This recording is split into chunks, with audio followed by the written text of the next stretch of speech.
അങ്ങനെ നമ്മുടെ ബാലഗോപാലൻ്റെ എണ്ണ തേപ്പിച്ച് കുളിപ്പിച്ച് മനോഹരമായിട്ടുള്ള ബഡ്ജറ്റ് വന്നു. സകല പേരെയും എണ്ണ തേപ്പിച്ച് കുളിപ്പിച്ചിരിക്കുകയാണ്. പറ്റിക്കേണ്ടവരെ നല്ല ഭംഗിയായി പറ്റിച്ചിട്ടുണ്ട്. ഇതിലേറ്റവും കൂടുതൽ പറ്റിച്ചത് കഴിഞ്ഞ 5 വർഷമായി പറ്റിച്ചുകൊണ്ടേയിരിക്കുന്ന 11 ലക്ഷം വരുന്ന സർക്കാർ ഉദ്യോഗസ്ഥരെയാണ്. എത്ര മനോഹരമായിട്ടാണ് പറഞ്ഞത്, ഒരു DA ഫെബ്രുവരി തരും, ബാക്കി DA മാർച്ചിൽ തരുമെന്ന്. ഇതിൻ്റെ ഇടയ്ക്ക് ഇവിടെ ഇലക്ഷനൊക്കെ വരുമെന്നുള്ള കാര്യം ബാലഗോപാലന് നന്നായിട്ടറിയാം. ഫെബ്രുവരി പകുതി കഴിയുമ്പോൾ തെരഞ്ഞെടുപ്പ് പ്രഖ്യാപിക്കും. പിന്നെ എല്ലാം സ്വാഹ. രണ്ടാമത് ബാലഗോപാൽ അത് വലിയൊരു തട്ടിപ്പ് നടത്തിയിട്ടുണ്ട്, പറ്റിപ്പ് നടത്തിയിട്ടുണ്ട്, ഒരു വഞ്ചന, ചതി, ഏത് വാക്ക് ഉപയോഗിക്കാം ഉദ്യോഗസ്ഥരോടാണ്.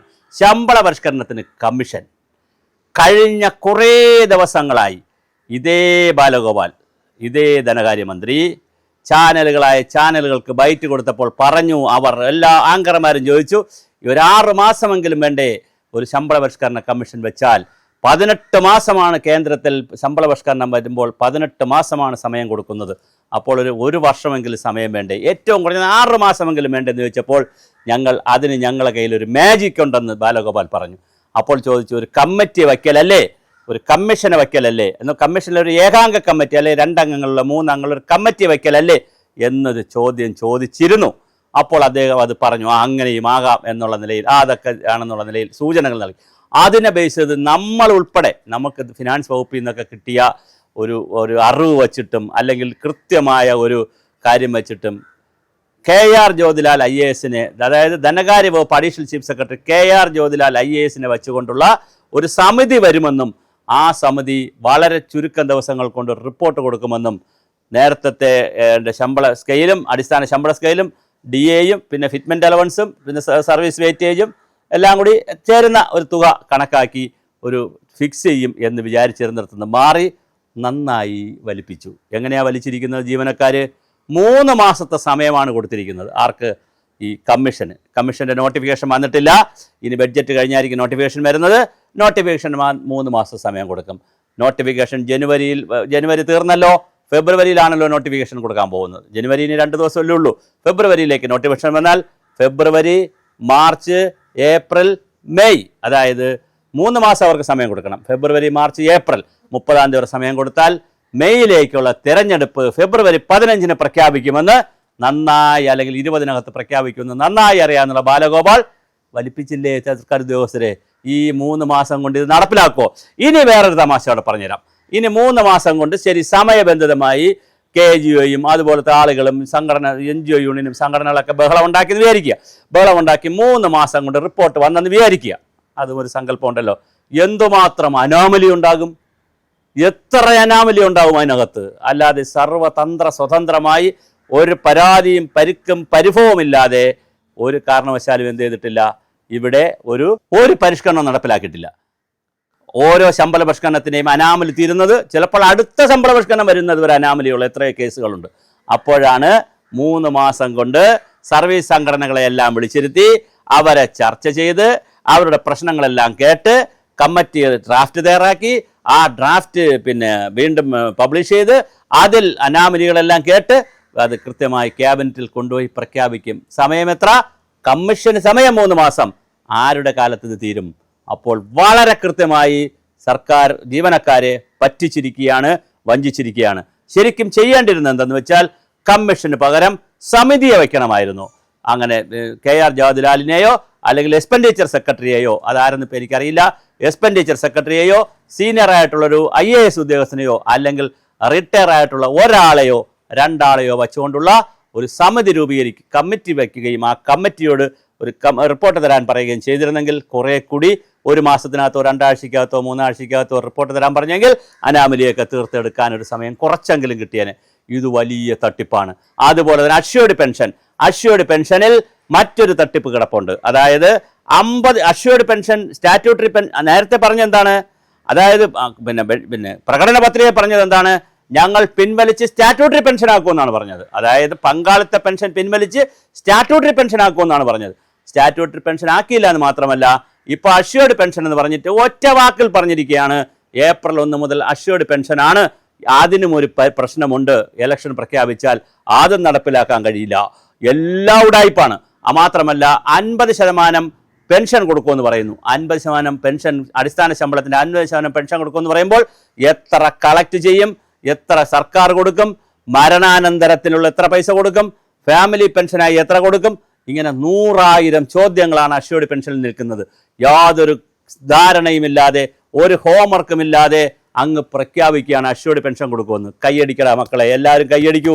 നമുക്ക് അതിദാരിദ്ര്യ വിമുക്ത കേരളത്തെക്കുറിച്ച് ഒരു 10 സെമിനാർ അങ്ങ് നടത്താം. എത്ര മോശമാണ്, എത്ര എത്ര മോശമായ രീതിയിലാണ് വഞ്ചിച്ചിരിക്കുന്നത്. ഇനിയും വഞ്ചനയുടെ കഥ തുടരുന്നു. 1000 കോടി രൂപയാണ് 2000 കോടി രൂപ വരെ വേണ്ടി വരുന്ന തൊഴിലുറപ്പ് പദ്ധതിക്ക് 1000 കോടി രൂപ മാറ്റിവെച്ചു എന്ന് പറഞ്ഞാൽ 50% പദ്ധതി ഇനി മുടങ്ങില്ലേ? കൃത്യമായി മുടങ്ങും. അവിടെ കേവലം ഒരു ചെറിയ ടെക്നിക്കൽ ഹിച്ചിൽ മാത്രം, ഒരു അണ്ടർ സെക്രട്ടറി എഴുതിയ ഒരു നോട്ടിൻ്റെ പുറത്ത് മാത്രം സെക്രട്ടേറിയറ്റിൽ തൊഴിലുറപ്പ് ജീവനക്കാരുടെ, ആയിരക്കണക്കിന് ജീവനക്കാരുടെ ശമ്പളം കൂട്ടിക്കൊടുക്കുന്നത് തടഞ്ഞു വച്ചിരിക്കുകയാണ്. മറ്റ് സ്റ്റേറ്റുകളിലാണെങ്കിൽ അവർക്ക് പ്രോജക്റ്റ് കാലാവധി തീരുന്നത് വരെ അവരെ സ്ഥിരപ്പെടുത്തിയിരിക്കുകയാണ്. ഇവിടെ അങ്ങനെ ചെയ്യുന്നില്ല എന്നുള്ളത് പോട്ടെ. ഈ സെക്രട്ടേറിയറ്റിൽ പോയ ഫയൽ CITUവിൻ്റെ വലിയ നേതാവ്, പേര് ഞാൻ പറയുന്നില്ല, ഒരു നേതാവ് വീഡിയോ വഴി ആളുകളെടുത്ത് പറഞ്ഞു, ഇതാ നമുക്ക് കിട്ടിക്കഴിഞ്ഞു. എല്ലാവരും, അദ്ദേഹം പാവപ്പെട്ട, അദ്ദേഹം തെറ്റിദ്ധരിക്കപ്പെട്ടതാണ്. അദ്ദേഹം വളരെ സന്തോഷത്തോടുകൂടി പറഞ്ഞു, ആവേശത്തോടുകൂടി പറഞ്ഞു, ഇതാ കിട്ടിക്കഴിഞ്ഞു നമുക്ക്. ഞാനും സുഭാഷിതത്തിൽ വീഡിയോ ചെയ്തു, ഇത് കിട്ടിക്കഴിഞ്ഞു. കാരണം അത്രയ്ക്ക് പോസിറ്റീവായിട്ടാണ് ആ ഫയൽ നീങ്ങിയത്. പക്ഷേ അതിനെയും ടോർപ്പിഡ് ചെയ്തു. അപ്പോൾ ഞാൻ വീണ്ടും ഫിനാൻസിൽ തിരക്കിയപ്പോൾ പറഞ്ഞത് ഇത് ബഡ്ജറ്റിൽ കൊണ്ടുവരുമെന്നാണ്. ബഡ്ജറ്റിൽ കൊണ്ടുവന്നോ? തൊഴിലുറപ്പുകാർ വലിച്ചു. 21,000 രൂപ സ്കീം തൊഴിലാളികൾക്ക് 700 രൂപ വെച്ചുകൊണ്ട് 30 ദിവസത്തേക്ക് 21,000 രൂപ സ്കീം തൊഴിലാളികൾ എന്ന് പറയുന്ന ആശാ വർക്കേഴ്സ്, അംഗനവാടികൾ, പാചക തൊഴിലാളികൾ തുടങ്ങിയുള്ള സ്കീം വർക്കേഴ്സിന് 21,000 രൂപ കൊടുക്കുമെന്ന് എവിടെ പറഞ്ഞിരുന്നു? പ്രകടന പത്രികയിൽ പറഞ്ഞിരുന്നു. ഇപ്പോഴെത്ര കൊടുത്തു? 1000 ഈ 10 വർഷത്തിനിടയിൽ 2,500 രൂപ കൂട്ടിക്കൊടുത്തിട്ടുണ്ട് അംഗനവാടിക്കാർക്ക്. പിന്നെ താഴെയുള്ളവർക്ക്, വർക്കർമാർക്ക് 1,500, മറ്റേടത്ത് 2,500. അത് പോയിട്ട് പിന്നെ ആശാ വർക്കേഴ്സിനും ഇപ്പോൾ 1000 2,000 രൂപ കൂട്ടിക്കൊടുത്തിട്ടുണ്ട്. എന്തൊരു ഗതികേടാണ്! എല്ലാവരെയും പറ്റിക്കുന്നു. ഇവിടെ നിന്നെടുത്ത് അങ്ങോട്ട് കൊടുക്കുന്നു, അവിടെ നിന്നെടുത്ത് ഇങ്ങോട്ട് കൊടുക്കുന്നു. അതിനിടയിൽ ലൈബ്രറികൾക്ക് 10,000 രൂപ കൊടുക്കുന്നു, ക്ലബ്ബുകൾക്ക് 10,000 കൊടുക്കുന്നു, പിന്നെ അച്യുതാനന്ദ സെൻറ്ററിന് 20 കോടി കൊടുക്കുന്നു, പിന്നെ മാണി സെൻറ്ററിന് 25 സെൻറ്റ് കൊടുക്കുന്നു. ഇങ്ങനെ സകല പേരെയും പറ്റിക്കുന്ന, സകല പേരേക്കും അത് കൊടുക്കും, ഇത് കൊടുക്കും. ഇതൊന്നും ഈ ബഡ്ജറ്റിൽ കൊടുക്കണ്ടല്ലോ. കാരണം ഫെബ്രുവരി 15 കഴിയുമ്പോൾ തിരഞ്ഞെടുപ്പ് വരുമല്ലോ. അപ്പോൾ കൊടുക്കണ്ടാത്തൊരു കാര്യങ്ങൾ പറഞ്ഞ്, പിന്നെ ആട്ടോകളെല്ലാം സ്മാർട്ട് ആട്ടോകൾ 40,000 രൂപ അവർക്ക് ലോൺ കൊടുക്കും, ആട്ടോകൾ സ്റ്റാൻഡുകളെല്ലാം സ്മാർട്ടാക്കും.